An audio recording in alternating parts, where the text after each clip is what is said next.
नमस्कार दोस्तों, स्वागत है आपका फिर से एक नए वीडियो में।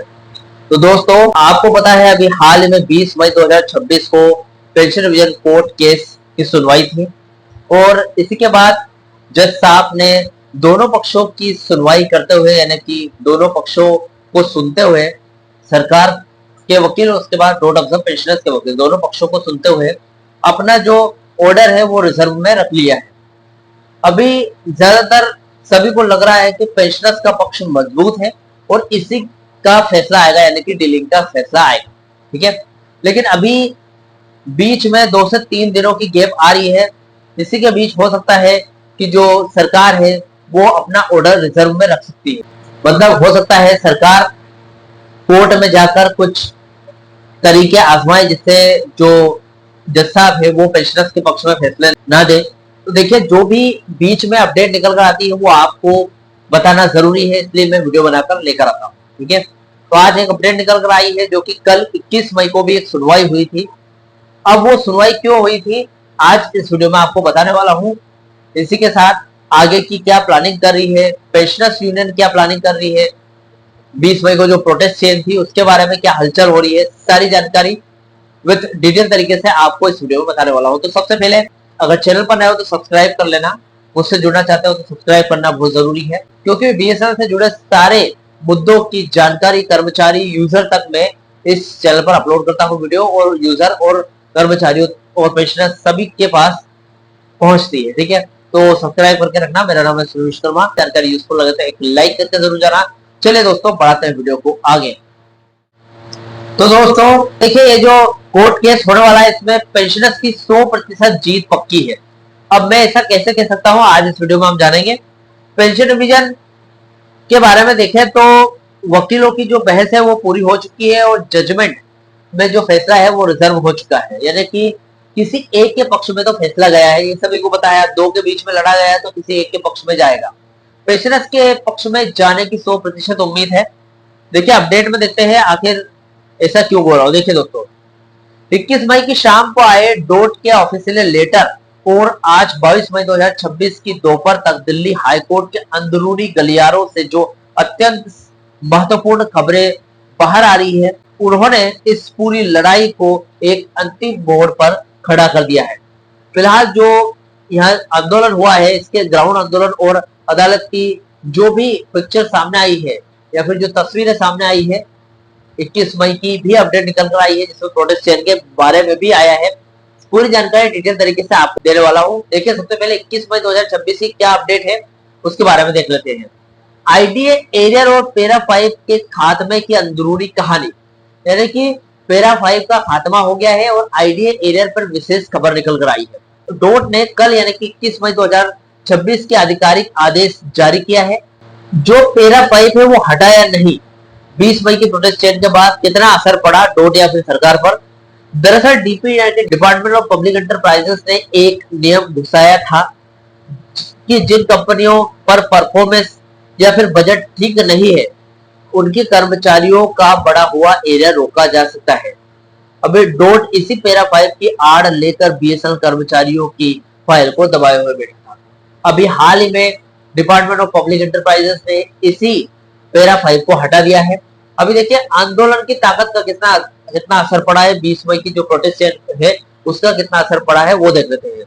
20 मई को देश भर के एक्सचेंजों के बाहर बड़ी प्रोटेस्ट चेन और 20 मई की सुबह कॉमरेड अनिमेश मित्रा की पीजीएम एस्टेब्लिशमेंट के साथ हुई सीधी बैठक ने रंग दिखाया है। मैनेजमेंट ने डोट को साफ कह दिया है कि अगर आज ऑर्डर नहीं हुआ तो ग्राउंड पर स्थिति संभालना मुश्किल हो जाएगा। यानी कि प्रोटेस्ट चेन में इतना भारी दबाव पड़ा है कि एरियर की फाइल को मंजूरी दी गई है और वो भी लिखित रूप से। अब लिखित रूप से आदेश मिल गया है, इसका मतलब आपको 4 महीने का बड़ा हुआ आईडीए एरियर मई महीने की सैलरी के साथ मिलेगा और आपकी जेब तक पहुंचेगा। इसका सीधा रिजल्ट निकला है, डोट को लिखित रूप से पैरा 5 के बिना ही प्रस्ताव को मंजूरी देनी पड़ी। अब रास्ता 100% साफ है। मई महीने की सैलरी के साथ जो सीट यानी कि सैलरी स्लिप तैयार हो रही है उसमें 4 महीने का पेंडिंग आईडीए एरियर जोड़कर दिया जाएगा। ठीक है, अभी हो सकता है कि 1 मई को जब भी आपकी सैलरी मिले तब मई महीने की सैलरी के साथ आईडी एरियर और बढ़ा हुआ एरियर भी आपको मिलने की पूरी उम्मीद है। पेंशन रिवीजन कोर्ट केस के बारे में देख लेते हैं असली स्थिति क्या है। देखिए, सड़कों पर वर्किंग कर्मचारियों की इस बड़ी जीत के बाद अब सबकी निगाहें दिल्ली हाईकोर्ट के रूम नंबर 2 पर टिकी है। आज की सबसे बड़ी अपडेट और पक्की अदालती स्थिति यह है कि कल की रीड टेबल यानी कि रीबेटल, कल की रीबेटल का जो असर है वो क्या हुआ। कल मैंने आपको बताया था वीडियो के फर्स्ट में, कल भी सुनवाई हुई थी, उसका क्या असर पड़ा। देखिए, कल 21 मई को कोर्ट में पेंशनर्स के वकील एडवोकेट अंकुश छिब्बर ने सरकार के आखिरी जवाब रीजॉइंडर को पूरी तरीके से काउंटर कर दिया है। सरकार के वकील ने बार बार दलील दी है कि 7 CPC 2.57 फिटमेंट फैक्टर लागू करने से सरकार पर अचानक वित्तीय संकट आ जाएगा। जज साहब का कड़ा रुख है इस पर। माननीय जजों की बेंच ने सरकार को 2 टूक कहा है। जब पेंशनर्स का कंट्रीब्यूशन 27,000 करोड़ रुपए का पहले से ही लिया जा चुका है, तो रूल 37A के तहत केंद्र सरकार पेंशन के लिए बाध्य नहीं है। तो फिर हर बार फंड की कमी का तर्क देकर बुजुर्गों को कोर्ट के चक्कर क्यों कटवाए जा रहे हैं। अभी देखिए केस की स्थिति क्या है, कहां खड़ा है केस, देख लेते हैं। ऑर्डर रिजर्व की स्थिति क्या है। देखिए, कल की लंबी जिरह के बाद कोर्ट ने दोनों पक्षों की लिखित और मौखिक दलीलें पूरी तरीके से रिकॉर्ड पर ले ली है। अब ये केस आदेश के लिए सुरक्षित है। जजमेंट रिजर्व यानी कि जो रिजर्व कर लिया, फैसला सुरक्षित किया, इसके बारे में देखें। जजमेंट रिजर्व वाले अंतिम चरण में प्रवेश कर चुका है, यानी अब दोनों तरफ के वकीलों का काम खत्म हो चुका है। अब केवल जजों का पेन चलना बाकी, यानी कि ऑर्डर रिजर्व हो गया है, तो जज सिर्फ अंतिम सुनवाई देंगे 25 से 27 अप्रैल के बीच में। अब कोई भी दलीलें या फिर बहस नहीं होगी।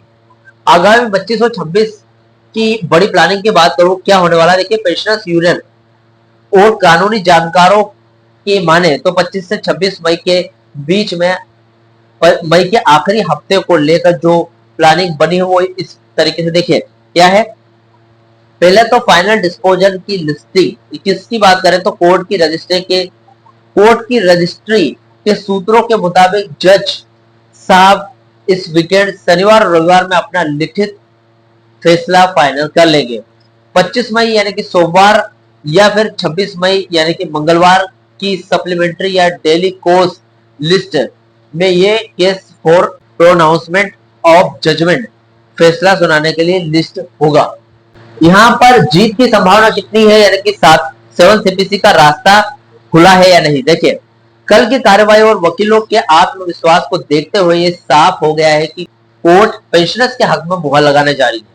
कोर्ट डोट को सीधा आदेश देगी 7 CPC 2.57 फिटमेंट फैक्टर फॉर्मूले के आधार पर ही 1/1/2016 से पेंशन का निर्धारण यानी कि पेंशन रिवाइज की जाए। पेंशन यूनियन की आगे की क्या प्लानिंग है। देखिए, यूनियनों ने अपनी लीगल टीम को अलर्ट पर रखा है। जैसे ही 25 या 26 मई को कोर्ट का लिखित ऑर्डर यानी कि सर्टिफिकेट कॉपी अपलोड होगा, पेंशनर्स एसोसिएशन तुरंत डोट के सेक्रेटरी और मेंबर यानी कि फाइनेंस को लीगल नोटिस के साथ ऑर्डर की कॉपी सौंपेंगे, ताकि सरकार को अपील यानी कि रिव्यू पिटीशन में जाने का मौका न मिले और जल्द से जल्द पेंशन रिवीजन का नया सर्कुलर जारी हो। यानी कि देखा जाए तो मैंने आपको बताया था वीडियो के फर्स्ट में कि अभी आज 21 से 22 मई हो चुका है, अभी भी 25 से 26 मई की अंतिम सुनवाई बाकी है। अभी बीच में 2 से 3 दिन आ रहे हैं, इसके बीच हो सकता है सरकार रिव्यू पिटीशन के लिए कोर्ट में चली जाए। तो देखिए, प्लानिंग कुछ इस तरीके से बनाओ कि सरकार को मौका ही ना मिले रिव्यू पिटीशन का। ठीक है, तो दोस्तों फिलहाल पेंशन रिवीजन कोर्ट केस के बारे में आज की अपडेट थी। इस अपडेट से जुड़ा हुआ जो भी आपका डाउट क्वेश्चन वगैरह हो तो मुझे कमेंट बॉक्स में कमेंट कर सकते हैं। वीडियो अच्छा लगा तो वीडियो को लाइक कमेंट जरूर कर। मिलते हैं दोस्तों नेक्स्ट वीडियो में। सी यू सून।